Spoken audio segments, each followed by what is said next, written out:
Oh, man. Yeah. I was introduced to Revenge of the Nerds as a camp counselor. I had to chaperone a bus of a bunch of kids going to compete in a like soccer game and like all this sports competition, even though I wasn't a sports counselor. And the most jockey, most handsome counselor was like, I got to show you guys this movie, because we got to watch movies on the buses.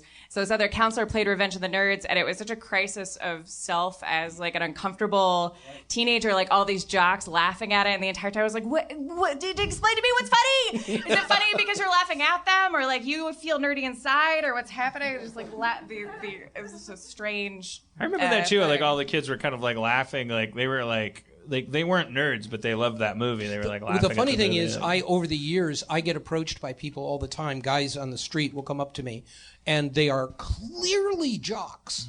I mean, they've got no neck. They've got buzz cuts and all this, and the muscles and everything. And I mean, they're ridiculous. They look so jockey, and they will come up to me and say, "Revenge of the Nerds, right?" I go, "Yeah." And they'll go, "That movie meant a lot to me." That was what my life was.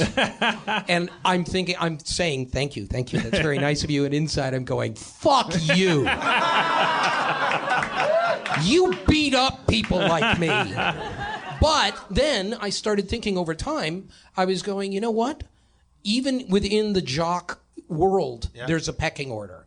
And it's possible that the guy that I'm talking to was the guy who they called Tiny. That's the thing. Yeah. Like I remember doing stand up in like in Michigan, and it was like talking to like these motorcycle guys. They were all like super intimidating, and it was like trying to intimidate me. And then there was this one guy, and they kept calling him Cage. They're like, "There's Cage. Hey, Cage, you get the drinks." And Cage is like, "All right." And then and then throughout the night, like it was like Cage was more available to me. So I was like, "So Cage, what's it like with this motorcycle group?" And he's like, "Well, they do this," and they're like, "Hey, Cage, come on!" And he's like, "Fine." And then they started laughing, and they're like, "You don't like being called Cage, do you?" And he's like, "No, I don't." And I was like, "What? Why don't you like being called Cage? That's like badass." And he's like, "Cage is what you call a car. I can't drive a motorcycle anymore. I drive a car." They call cars cages because they're free. Wait.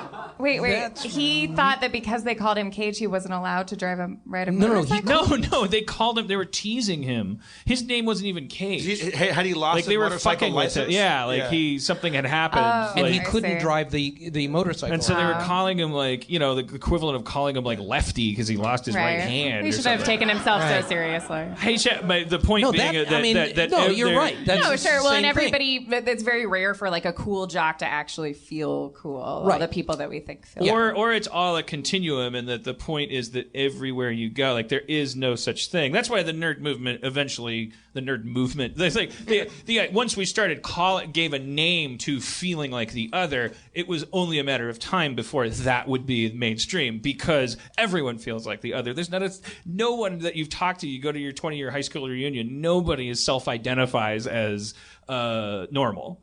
Nobody. No. There's true. A bunch of people that you thought picked on you, and that were all represented the normal people, and within them they were chewing each other to pieces, which is what we learned from Molly Ringwald and Breakfast Club. It's hard to be popular. There's also a pride in what, I guess in the nerd community is that it does worship intelligence. It worships like knowledge, like information. I think it worships efficacy. Yeah, and it's obsession. I mean, it's obsession. You acquire, even if you're not a PhD, you've acquired vast amounts of knowledge about whatever you are interested in. About at least one specific thing. When you were saying something about what's the comic book guy doing on, when you've got PhDs? Well, the comic book guy, if you get him into a room with a PhD, is going to be able to whoop the PhD on comic book information. Right. So that makes that person intelligent in that way.